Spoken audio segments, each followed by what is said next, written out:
Assalamualaikum warahmatullahi wabarakatuh. Kembali lagi dengan saya Ahmad Bustamul Arifin. Pada kesempatan kali ini saya akan membahas tentang P3K tenaga teknis, yaitu informasi terbaru yang dimuat dalam media nasional. Seperti apa informasinya nanti Bapak Ibu bisa simak. Dan juga bagi Bapak Ibu yang baru menemukan channel ini, jangan lupa Bapak Ibu untuk like, comment, share, dan subscribe channel saya. Kemudian Bapak Ibu juga bisa join di grup Telegram saya di @dia channel. Atau Bapak Ibu juga bisa follow TikTok dan Instagram saya di @abarifin_. Kali ini Abah Channel telah memiliki sebuah website yang Bapak bisa kunjungi nantinya di www.abahchannel.com. Serta seandainya Bapak ingin berkontribusi pulsa pada Abah Channel ini, Bapak Ibu bisa kirimkan pulsa berikut nomornya di bawah ini. Jika Bapak Ibu berkenan tentunya. Langsung saja kita simak informasinya berikut ini. Pada kesempatan kali ini Bapak Ibu bisa lihat informasi terupdate tentang P3K tenaga teknis yang dinyatakan gugur massal.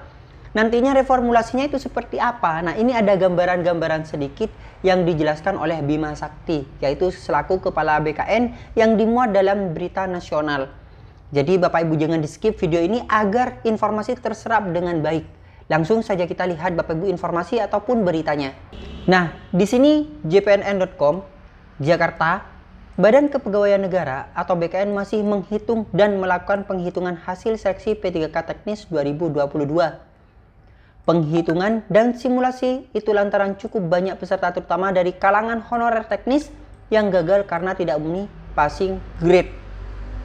Jadi sudah jelas sekali, ini sudah ada tindak lanjut dari BKN maupun Kemenpan RB terkait gugur massal yang telah Bapak Ibu suarakan selama beberapa minggu ini. Pelaksana tugas atau PLT Kepala BKN Bima Haria Wibisana mengatakan sesuai dengan permintaan Menpan RB Azwar Anas, dilakukan simulasi terkait nilai ambang batas atau PG terkait P3K tenaga teknis 2022.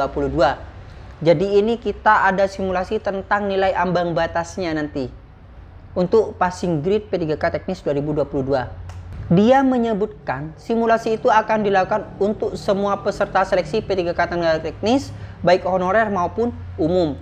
Bukan hanya untuk honorer ya.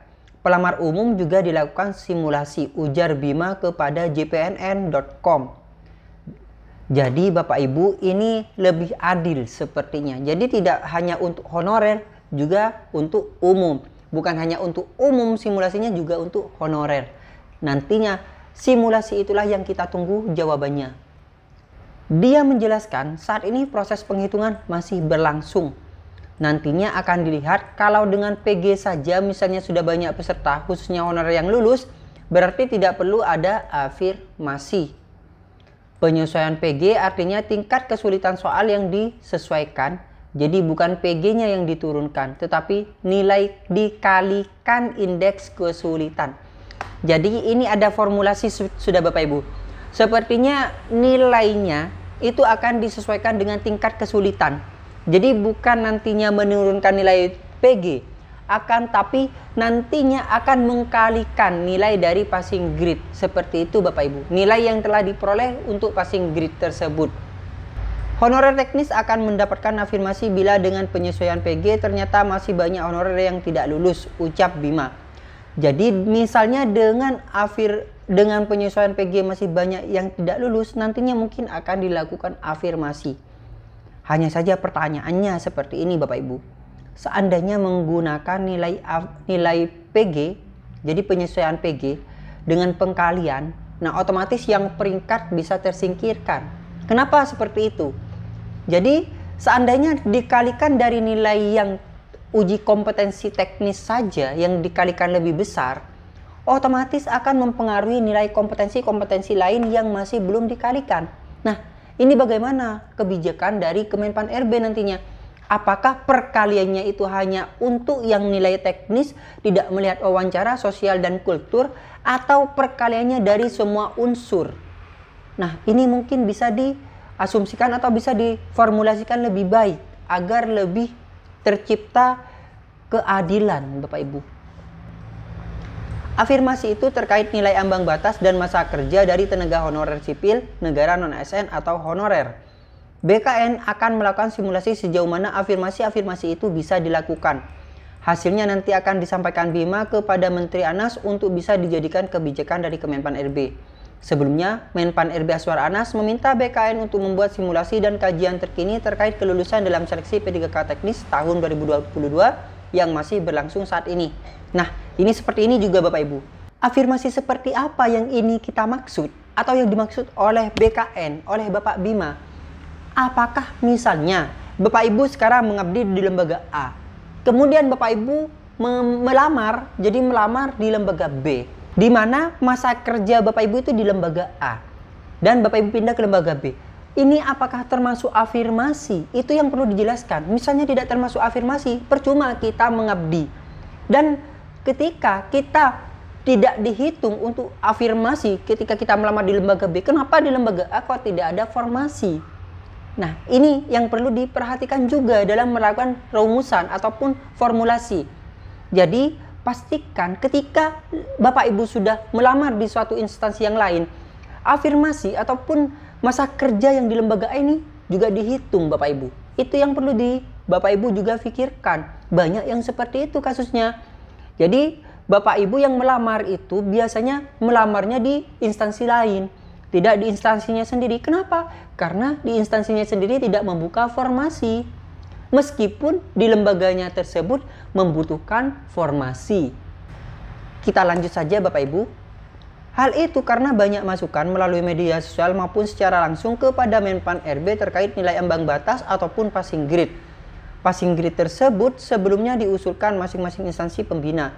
Menteri Anas mengatakan Kemenpan RB dan BKN sedang simulasi beberapa hal soal penyesuaian passing grade untuk potensi dan afirmasi-afirmasi.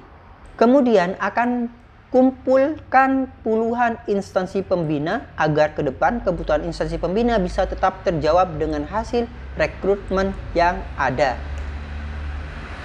Kemenpan RB harus mengetahui kebutuhan kompetensi dari instansi pembina masing-masing jabatan, ujar Anas. Anas mengatakan berdasarkan reformulasi dan simulasi yang akan dilakukan BKN kini sedang dimatangkan.